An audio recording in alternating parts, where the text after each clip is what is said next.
There are moments in the EV world when an update drops, and suddenly everything feels different. And lately, it seems every time you blink, Rivian releases another piece of the R2 puzzle. It's almost become a weekly ritual. Refresh your feed, and there it is. Another surprising update, another engineering reveal, another glimpse into what might become one of the most important electric vehicles in the company's history. And if you've noticed, the updates aren't slow or subtle. They feel intentional, strategic, almost like Rivian is saying, stay tuned, we're building something entirely new. And honestly, if this pace continues all the way to launch, that's perfectly fine. The more Rivian reveals, the more the R2 evolves into something far more ambitious than just a smaller, cheaper sibling to the R1 lineup. One of the most intriguing updates came from a Rivian engineer named Matt, who gave us a look at what the company calls the Treehouse. And yes, the name fits perfectly with Rivian's personality. Quirky, outdoorsy, memorable. But behind that playful name is a very serious piece of engineering. The Treehouse is a die-cast module packed with several major components that the R2 depends on. When you look closely, this one structure combines high-voltage electronics, a rear zonal controller, a battery pack contactor, and both DC to DC and DC to AC converters, all brought together with the onboard bidirectional charger. Now, even if you're not fluent in electrical engineering terms, there's one phrase that should instantly grab attention: bidirectional charging. That single feature can fundamentally change how people use their vehicles. It opens the door to powering a home during outages, charging another EV, running tools or accessories while camping, or simply giving energy back in situations where a vehicle becomes more than transportation. It becomes a mobile power station.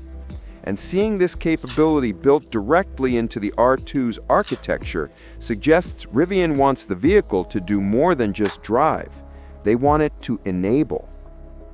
What makes the Treehouse especially important is that it does not exist in the R1 vehicles.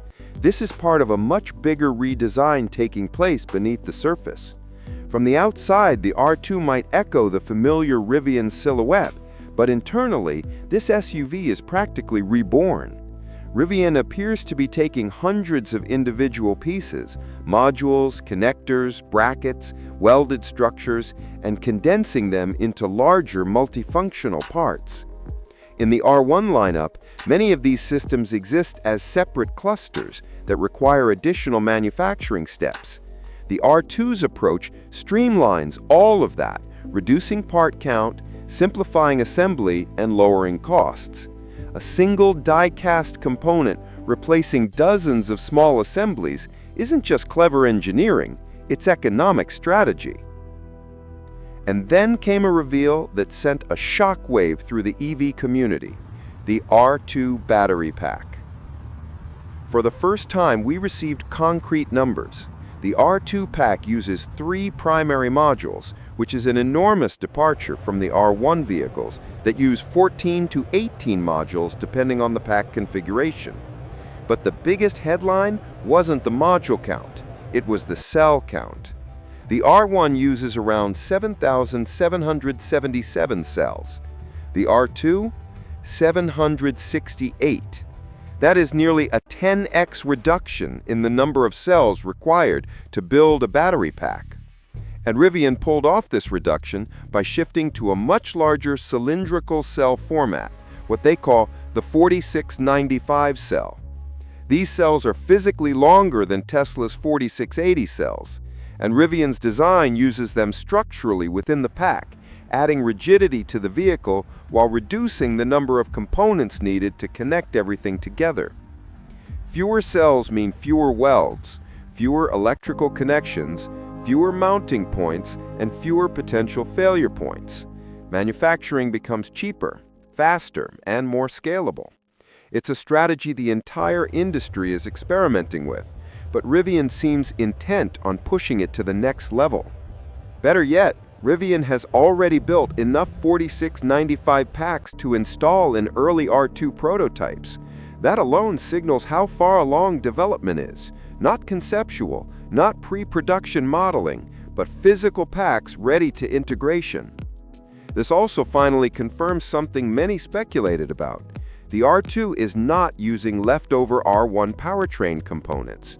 It isn't an R1 skeleton with a cheaper body slapped on top. It's brand new, from the motors to the connectors to the battery pack assembly. Nearly everything inside the R2 has been re-engineered with cost, simplicity, and manufacturability in mind. But, as with any engineering decision, improvements in some areas often create trade-offs in others. And here's where the discussion becomes more nuanced, because while fewer, larger cells streamline the manufacturing process, they introduce a potential concern: charging performance. We've already seen the challenges of large-format cylindrical cells in practice. Tesla's 4680-powered vehicles, for example, have shown slower charging curves compared to their 2170-based counterparts. And a big reason is cooling. Larger cells create more heat and are harder to cool evenly. With smaller cells, you can pack them tightly with minimal air gaps, which allows cooling channels to work more efficiently.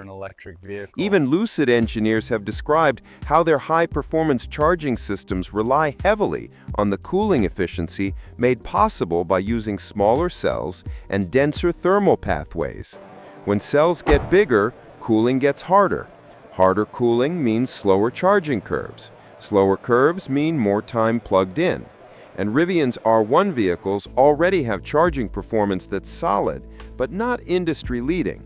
A large 135 kilowatt-hour battery that maxes out at 220 kilowatt-hour charging speed isn't bad, but it's nowhere near the fastest options available today. With the move to the 4695 cell, there is a real possibility that the R2 may inherit similar or possibly more conservative charging characteristics. But Rivian isn't optimizing the R2 for charging records.